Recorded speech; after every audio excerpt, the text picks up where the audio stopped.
Welcome to the Vida Spiritual Connection from Vida Spiritual Learning Center, where you are empowered to create the life you desire. Our guiding belief is, by valuing and empowering all, we inspire a joyous and fulfilling life. At Vida, we study and practice the teachings of the science of mind and spirit founded by Dr. Ernest Holmes. Each week, we present an inspiring spiritual message, followed by a guided meditation. Now, here's today's message. Hello, and thanks for tuning in to the Vida Spiritual Connection. I am Reverend Keven Kadel. Throughout 2023, the overall theme is renewing mind and opening heart. And January asked the question, what's new? And the question for today is, how are you treating the world? As part of my daily spiritual practices, I devote at least a moment or two contemplating the vastness, the expansiveness of the material universe, of which, this world is a part. And then I remind myself that the material world, including the body temple that my soul inhabits, is a creation of living spirit. Every person, place, and thing, every mineral, plant, and animal is in effect caused by the divine first cause, a love, an intelligence, a creativity beyond my wildest imagining. I remind myself that the material universe is temporary. All that appears materially true and real in this moment is materially different in the next. I remind myself that in the subatomic realm, there is more not there than is there. That subatomic particles represent a tiny fraction of an actual atom. I remind myself that in space, there is more not there than is there. That planets and stars and galaxies represent a tiny fraction of the known universe. I remind myself there is a force common to all material creation, which some call God. And in the science of mind and spirit, God is also known as first cause, the absolute, the infinite creative, the one presence, the one power, the one mind, the one love, the one life that is living spirit. And my life and your life and all life is a dimension of the one life, which is God. The material world is an ongoing cycle of organizing and disorganizing and reorganizing in furthering the love, the peace, the joy, the compassion of living spirit. You and I are in a human phase, the human embodiment of living spirit. And therefore, at your true essence is a love and an intelligence, a creativity and a compassion, that your life has a divine purpose to expand and extend love, intelligence, creativity, and compassion on this plane and in this moment. Nearly all faith traditions promote some version of the golden rule. You treat others, you treat the world how you want to be treated. Now, it's both passive and future, right? If you're at odds with people, with nature, the world, your perception is that people and nature and the world are at odds with you. And on the other hand, if you are at peace or in accord with people, with nature, with the world, then people and nature and the world are at peace in accord with you. So when I ask, how are you treating the world? I'm asking how you react and respond to anything that appears to be outside yourself, anything that is other people and places and things. Now, how you feel relative to the world around you falls along a kind of a continuum. One end of the continuum may feel troubled by the world. On the other end, you may feel all is right with the world. And you may feel troubled just by certain parts of the world and really right with other parts of the world. And your position on the continuum is kind of an indication of your spiritual evolution in this moment.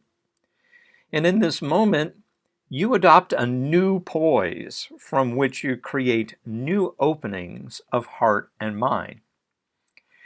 As you heal and grow your consciousness, living spirit, as it is manifested as the world, is at times reflecting, reciprocating, and recirculating. So if you feel troubled by the world, no matter how objectively good the world is, the world to you is troubling. And conversely, if you feel positive about the world, no matter how subjectively troubling the world appears, the world reflects positivity back to you. Now, Science of Mind and Spirit posits that your mind, your feelings, your conscious thoughts, your unconscious thoughts, also known as beliefs or patterns or habits or intuitions, all of those things, your thoughts, conscious and unconscious, your intuition, create your reality. And if you feel separate from the world appears troubling or challenging, and you may act in ways that are troubling to the world. If you feel one with the world, that you and the world are all part of the great mind of God, which it is, the world appears wonderful to you, and you may act in ways that create a better world. And this is the reciprocal nature of spirit. The amount of negativity you harbor for the world corresponds to the negativity the world is to you.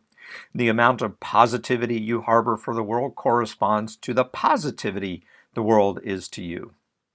And finally, what goes around comes around. This is the recirculating nature of healing and growing consciousness, and this follows a kind of upward spiral. As you heal and grow consciousness, your mind, your feelings are more often and more easily loving, peaceful, joyful, more compassionate. Others and the world appear to be more loving, more peaceful, more joyful, and compassionate. So your charge as a spiritual sojourner, as an evolving soul, is to open your mind and open your heart.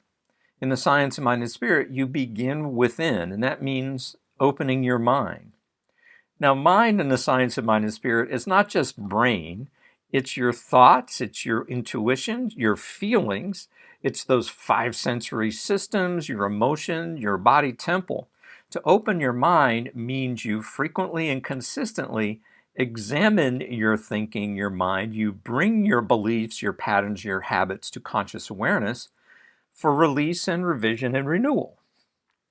So let me use the climate crisis as an example of a challenge one might feel with the world, and also to illustrate a hopefully frequent and consistent daily, weekly, monthly process you can use to heal and grow your consciousness. Now remember that any circumstance or condition is the effect of some individual or collective cause. So one might ascribe the cause of the climate crisis to what appears to be decades of individual and collective stinking thinking, of beliefs and habits and patterns that we now realize no longer serve us well. So begin this process by recognizing your specific thoughts and feelings that challenge you. Notice the forms any negative thoughts or feelings take. And you might have judgments about people or business or organizations or practices. And you may notice that you choose to express your thoughts and feelings as a variety of not so desirable emotions. Now, having inventoried your thoughts and feelings, you can begin to shift them from the negative to the positive. For a global crisis like climate, the enormity of it may be an obstacle, as are any of those challenges in the world. And therefore, you might feel justified in a mentality that reacts to the climate crisis. And that reaction you might feel is appropriate because you think or feel it is the mentality necessary to bring about change. And react is the operative word. Reacting is different than responding. When one reacts, one is having a seemingly automatic emotional experience without the benefit of conscious thought. Emotion and effect is holding sway over mental cause, over those thoughts. And the emotions can cloud what might be a better activity of mind.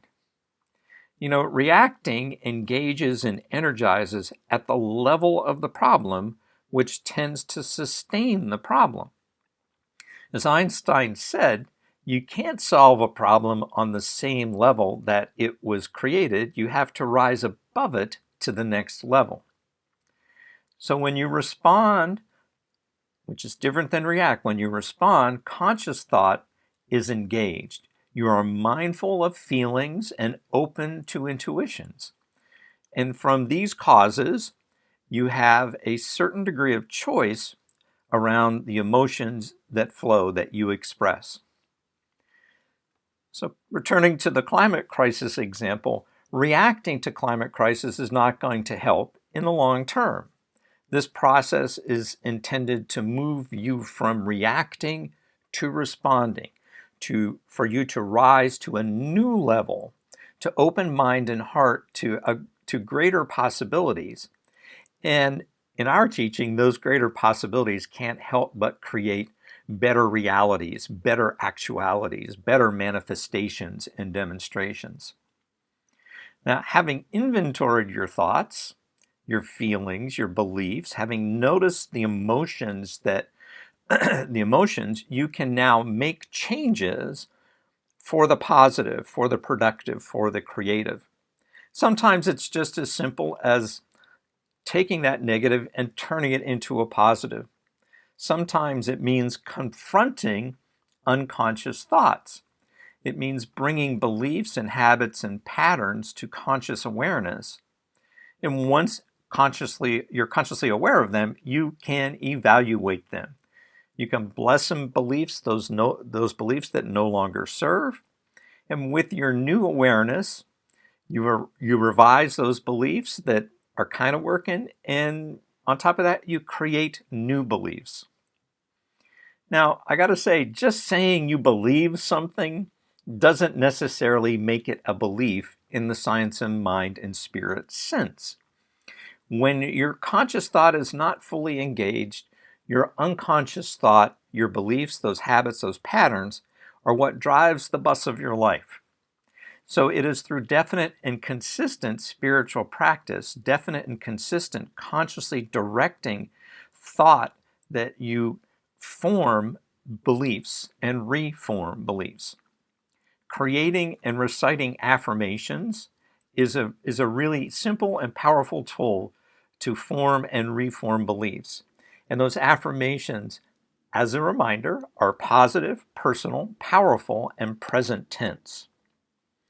So as I do every day, I set intentions to heal and grow my thinking in a way that better aligns with the world that creates and sustains this human earthly phase of my soul's journey. They're intertwined. They are interdependent.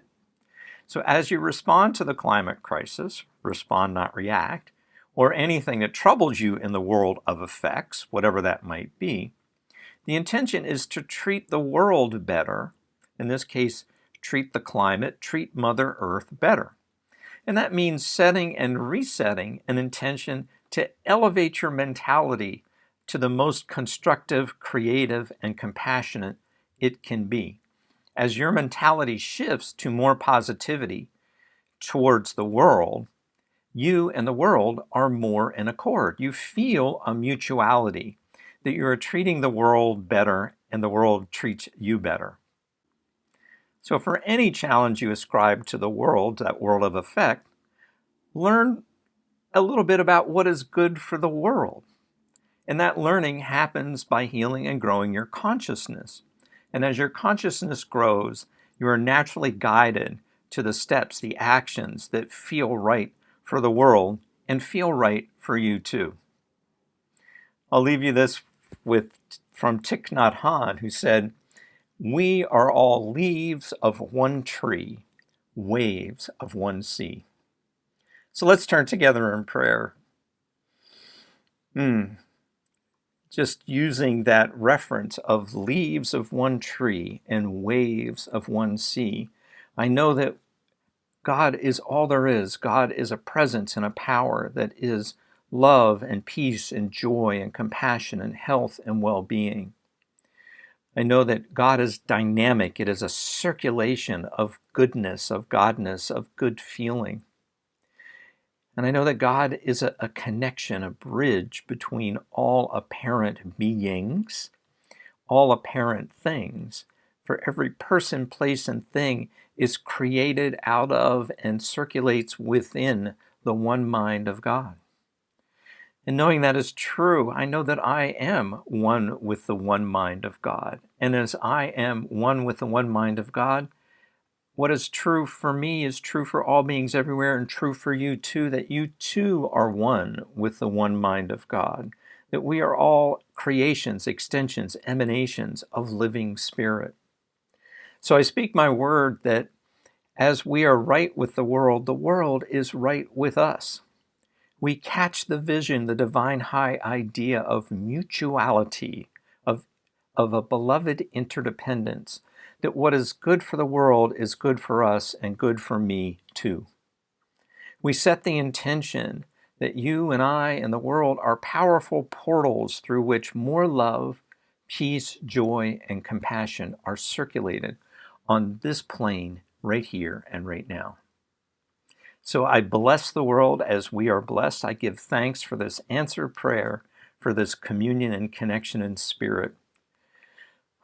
And I release my word into the law of mind in action, knowing as it is spoken, it is so. That shift, that turning, that revelation of living spirit within is happening for you and me right here and right now. And now it is, and so it is. Amen. Well, thanks so much for joining me here this week. Up next is a wonderful meditation. Did you know that giving is a spiritual practice that keeps you in the abundant flow of life?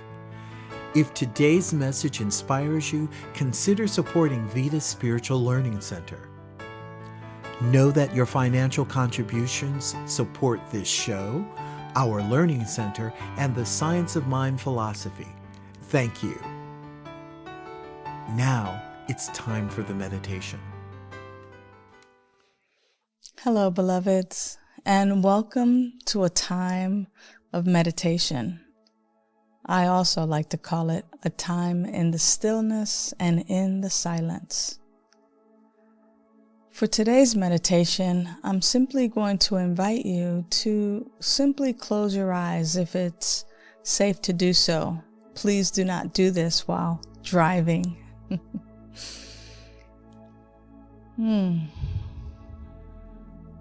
I just like to take a cleansing breath and just imagine myself relaxing. So I invite you to just imagine that you are relaxing.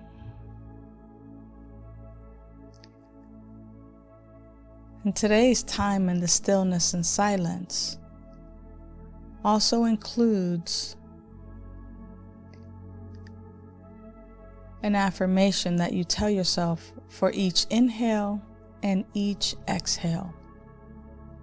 And I'll let you choose which one you say when. But it's simple. I am worthy.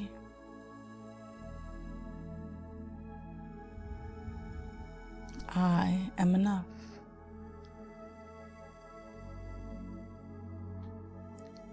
I am worthy. I am enough.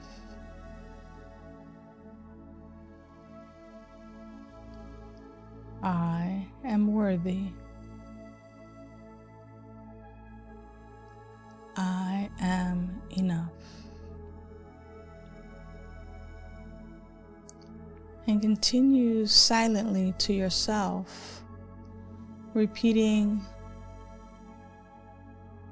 With each inhale and each exhale, I am worthy.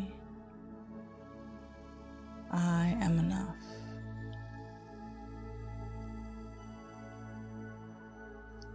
I am worthy. I am enough.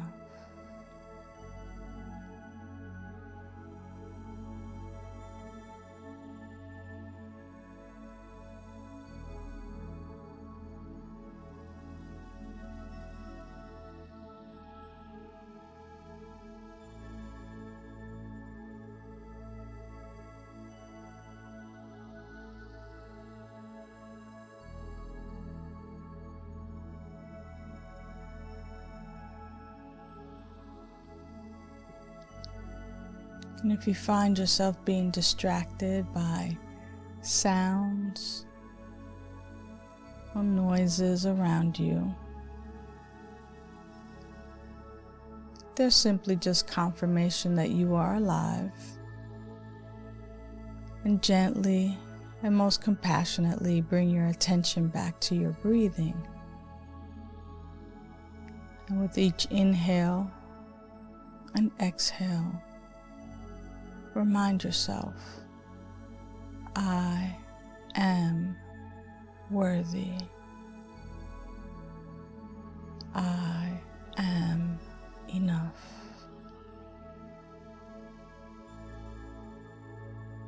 I am worthy. I am enough.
I am worthy.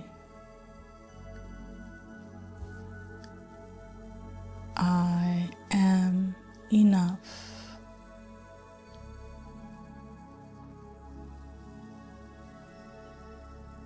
I am worthy. I am enough.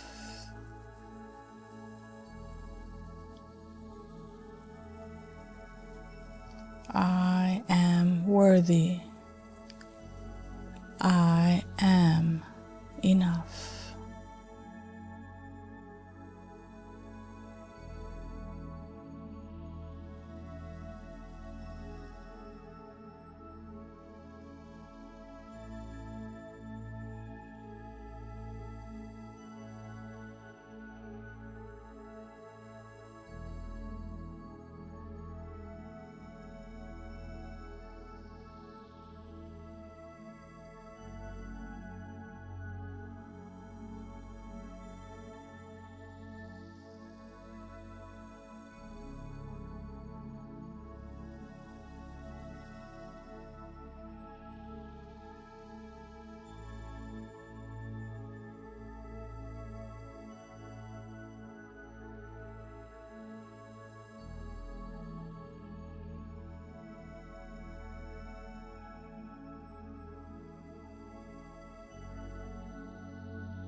Bringing our attention back to the breath.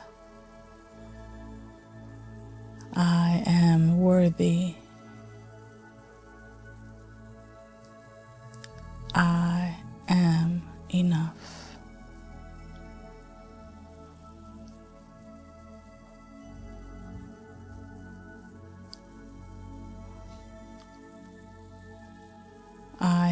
worthy. I am enough.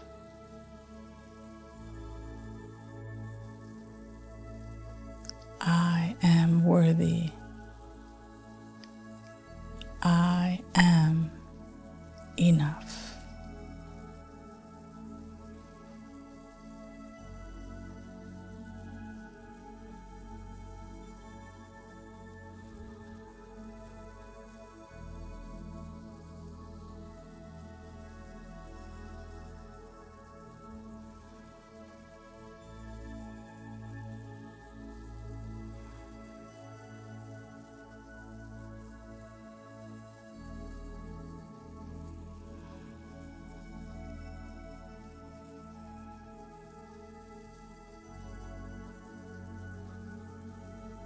So take a moment now to remind yourself one last time of the truth of who you are. I am worthy. I am enough. May all beings feel worthy.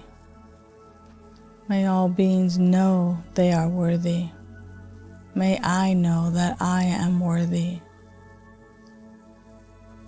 May all beings feel that they are enough. May I feel I am enough. May the world feel enough.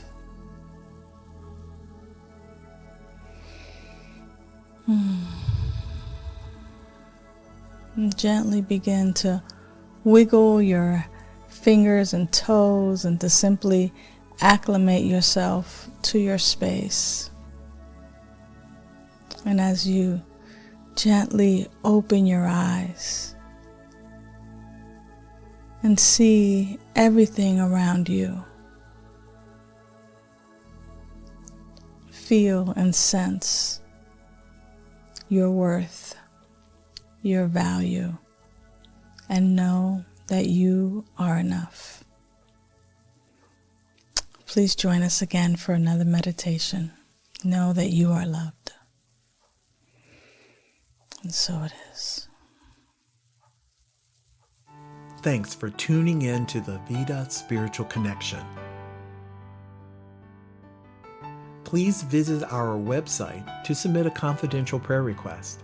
While there, sign up for our weekly email and receive the latest information for events, classes, and meetups. Remember to subscribe to Vida's YouTube channel, click like, and click the bell to get notifications. You can also find Vida on Facebook, Instagram, and Twitter. Whoever sows generously also reaps generously. Giving is a spiritual practice. As you bless the world, you are blessed. Your financial contribution to Vida Spiritual Learning Center is an investment in your spiritual education and flow. Your contributions support your spiritual growth and this show, so it's a win-win. Use the link on our website, drop a check in the mail, or Zelle your contribution to 562-928-6460. Thank you so much for your generous support. Have a wonderful week and see you next time for the Vida Spiritual Connection.